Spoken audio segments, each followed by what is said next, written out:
Alright, boys and girls.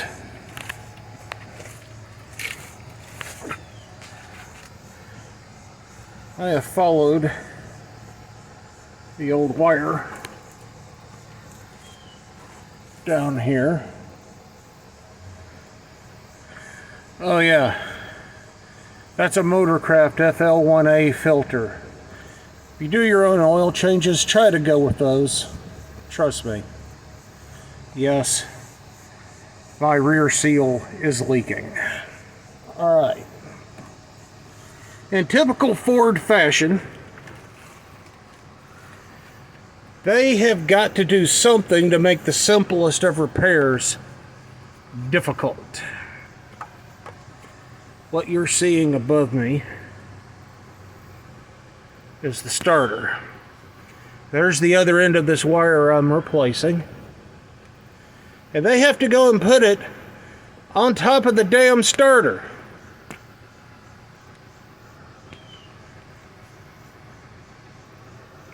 Or you can't see what you're doing.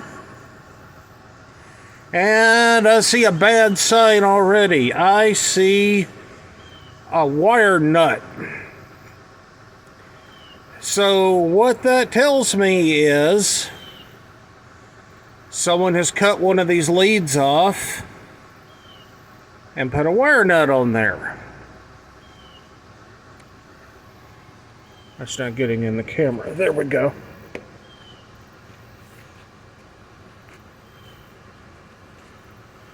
Fun times.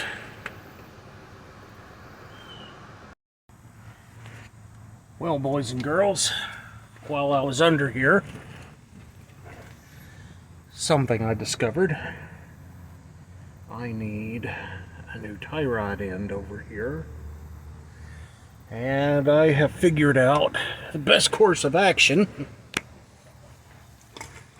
to get this damn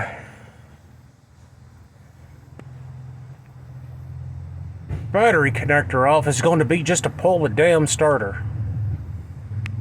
Well, we'll be back shortly. Alright, we're back. We've got the starter off, and I did a test fit, and the SMP cable does fit the starter. Now, here's the snafu right here. There's the wire that I was talking about. The SMP cable has a flat slip-on type connector for this. This is not a Motorcraft starter. It has been replaced in the past. So what I'm willing to bet is this one did not have the correct connector, so someone made up a connector for it.